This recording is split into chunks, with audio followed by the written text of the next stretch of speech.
Hi everyone, this is Maryann and you're listening to Random Sage with Maryann from Revealing Light.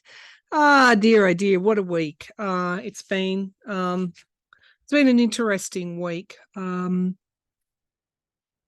for all sorts of reasons. A week where I've seen yet again the biasness of mainstream media, and some of you will have listened to my podcast on CNN when they had the criminal defendant Trump, an ex-president of the United States of America. They hosted a town hall, gave him a platform and failed to push back on his lies. Well, NBC have done the same thing with the new host of Meet the Press, has done an interview, her first in the chair. I think she replaced someone called Chuck Todd, who wasn't all that popular because of his wanting to have a bed each way.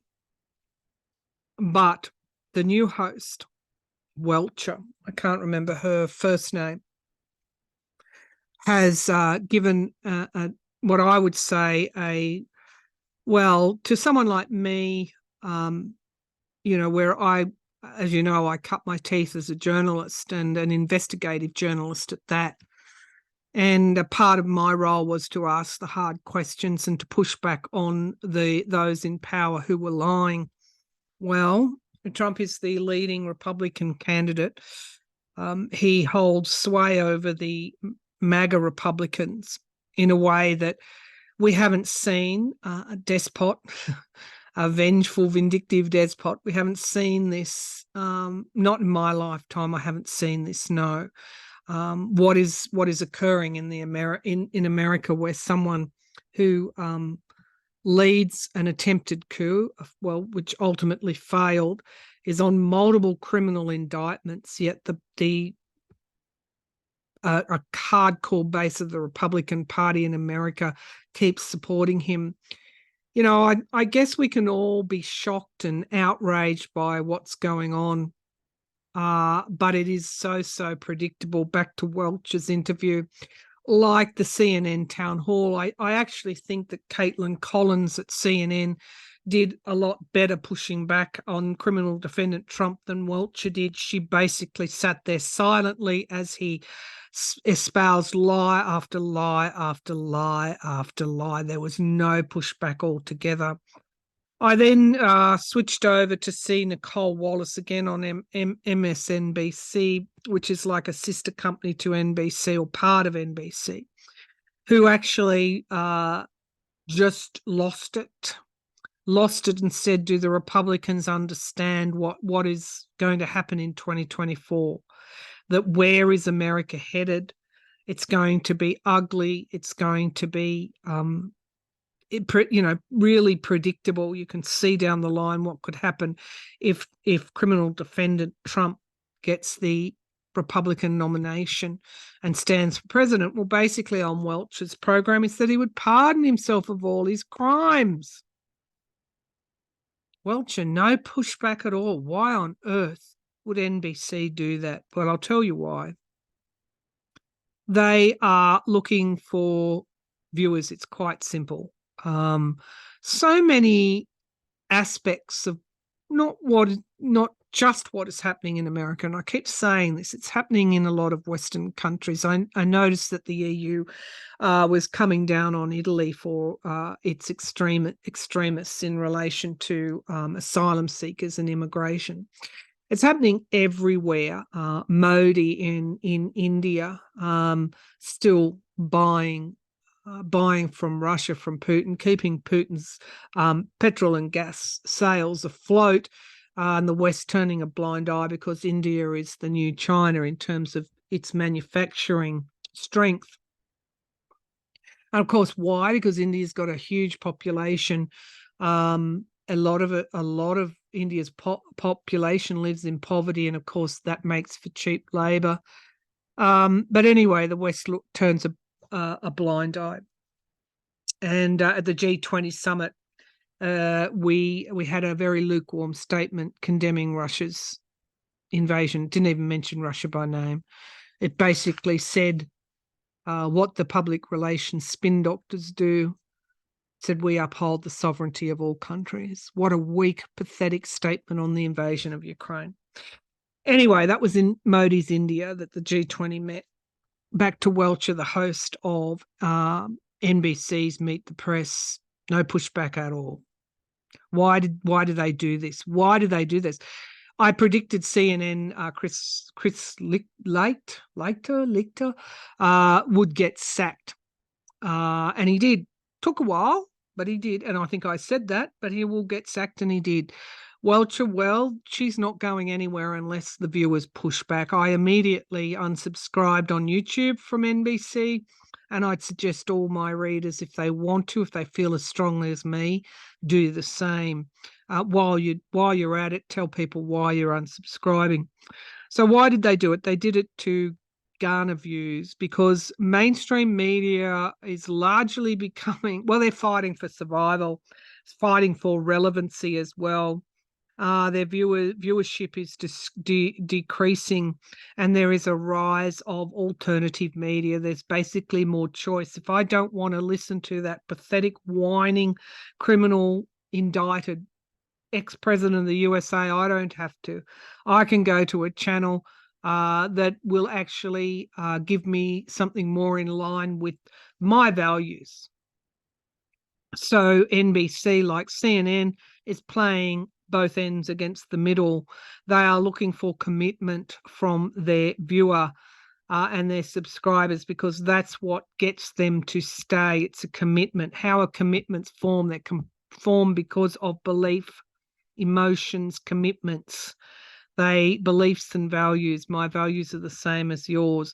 So they were hoping to get the independents there that maybe sway towards Trump.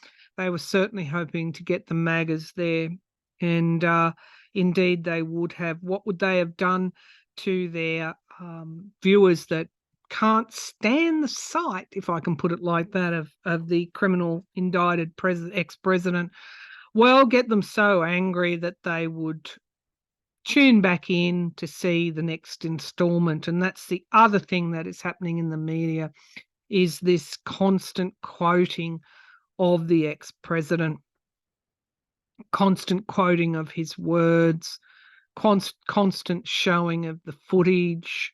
I cannot do that. I cannot do that. I cannot show footage and I cannot quote his words.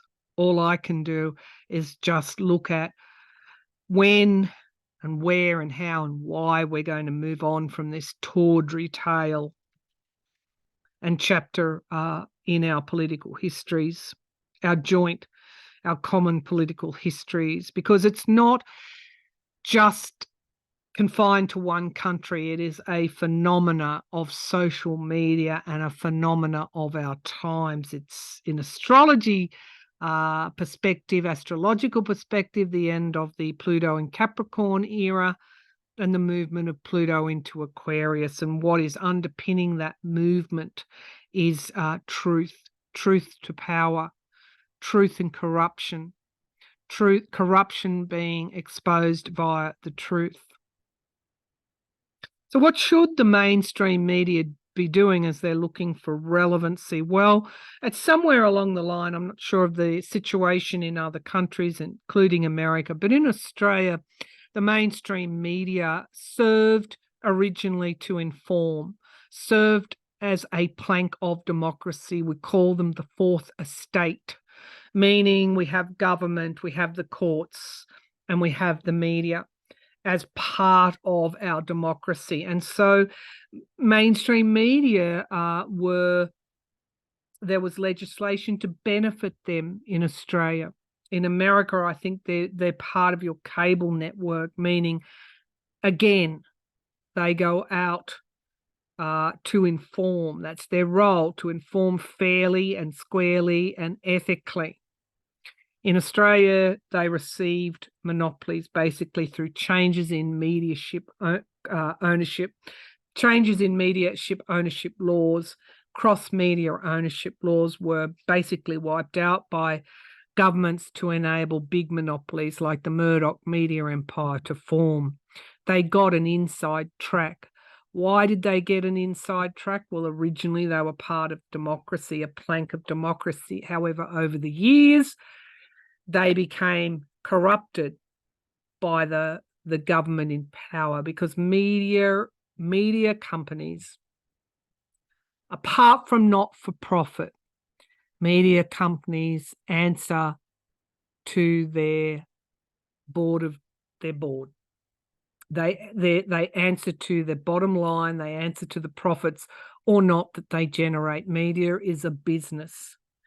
And so again, as part of this movement from Pluto into Capricorn to Pluto in Aquarius, we see, of course, the truth emerging about the mainstream media.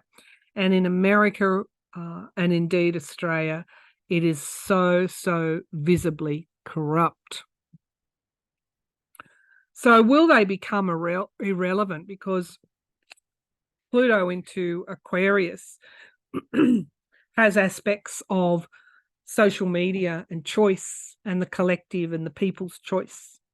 And so the rise of alternative media companies will continue to give people a platform to listen to what they want to listen to, that's unafraid, that's courageous, that is there for the right intentions. But what is the future of mainstream media? Will they become irrelevant? Well, let's ask that. I think in America, there's big bombshells about to go off about the collusion between Trump and the media. I was watching an alternative media source, and I never mention other channels, but I'll mention this, the Midas Touch. I don't watch all of their stuff, but I watched this piece on NBC, and it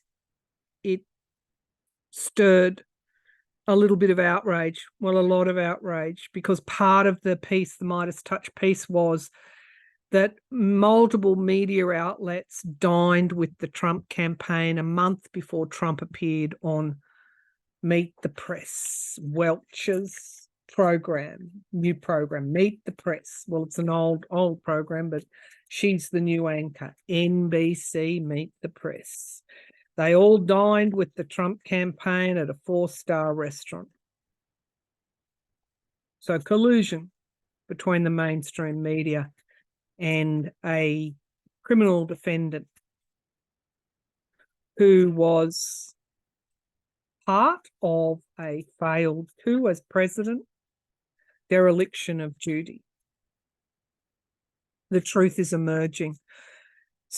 Republican Senator Mitt Romney, no matter what you think of him, was never a Trumpian. In fact, he voted to impeach Trump for January 6th. He sent an email or a message, communication to the leader of the Senate, the leader of the Republicans in the Senate, Mitch McConnell, warning about the intel that he was getting about an attack on the Capitol, on the Congress on January the 6th, instigated by the then president, now criminal, indicted for his role on January the 6th, meaning a grand jury found enough evidence to indict him for his role on January the 6th. Mitt Romney sent this communique to the Republican leader in the Senate, Mitch McConnell. Mitch McConnell ignored it. They knew that attack was coming. They were either frozen or complicit. It's ironic that Mitch McConnell, with his health concerns now, who will have to retire before the next election, I believe, it's ironic that he is freezing. He cannot get his words out. Whether he's having mini strokes or some other health condition, he is freezing. It is ironical indeed that he froze in his role as leader of the Republicans in the Senate to stop an attack, a violent attack where people died on the Congress of America. Wheel of Fortune. Things are changing. Truth is emerging. Doesn't matter where you are.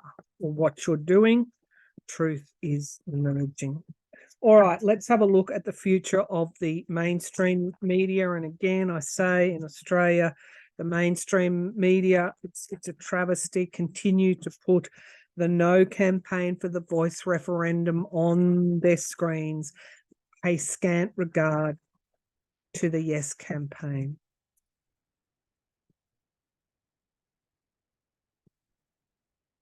What is the future of the mainstream media? I'm going to say over the next decade, what is the future of the mainstream media? Lies. I'm seeing the Seven of Swords. They are not doing their jobs, and they don't deserve their jobs. I'm going to say choose wisely.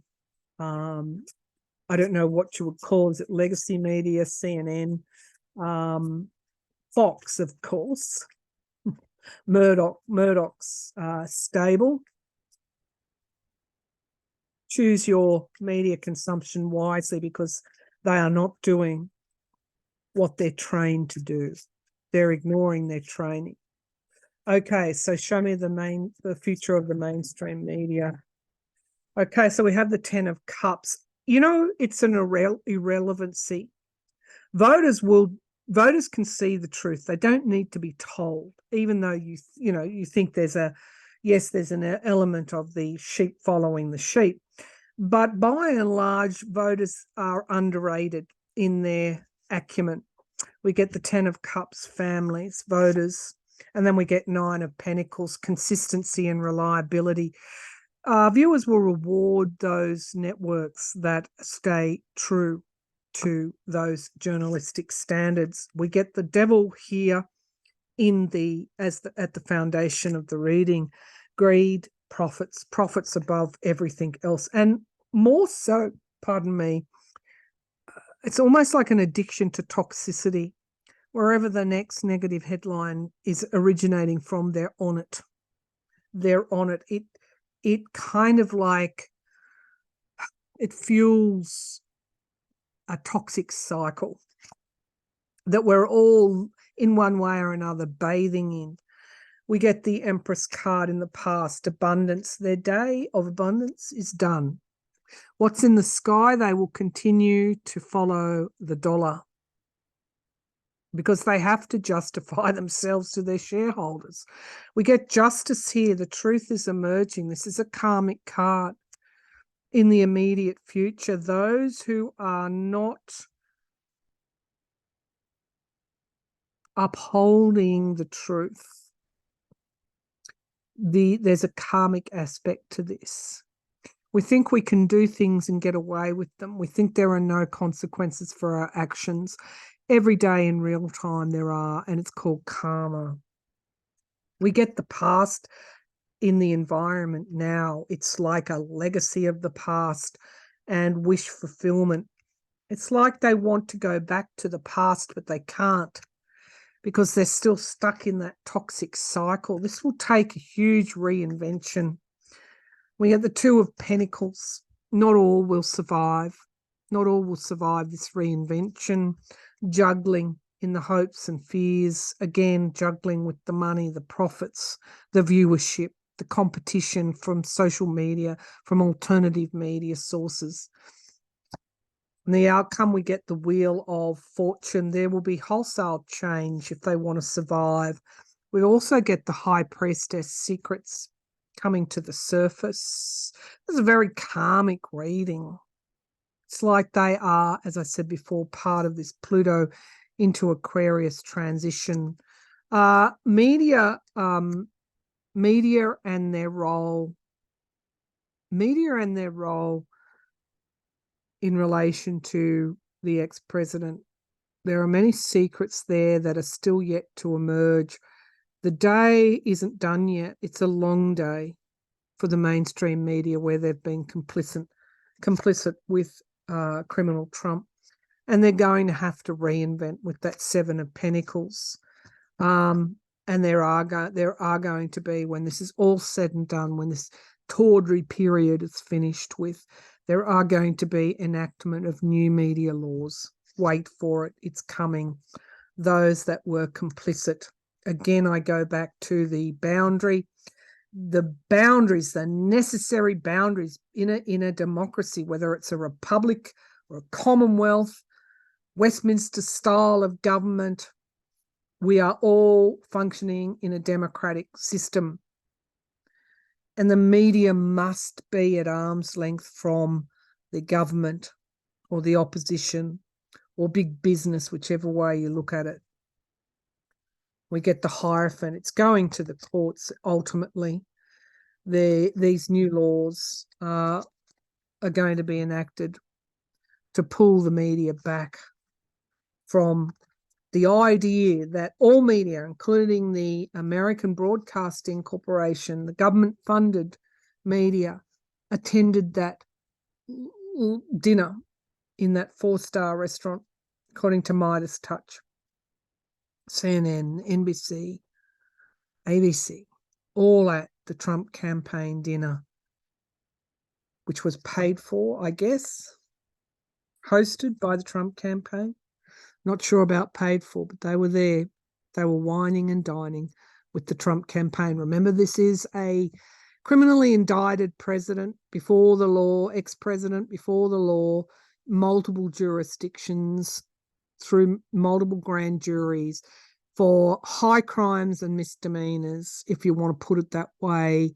3,500 classified documents he took with him, pages, 3,500 pages of classified documents he took with him, top secret, confidential, military secrets took with him, now indicted for an attempted coup, his role in an attempted coup. And here they are, wining and dining with his campaign. That says it all, doesn't it? There's a long way to go for the arc of justice to reach its full zenith. But it's coming. And there's lots of truth telling yet to come. All right, that's Random Sage, Maryann from Random Sage. I'll be back again soon. Thanks for listening. Bye for now.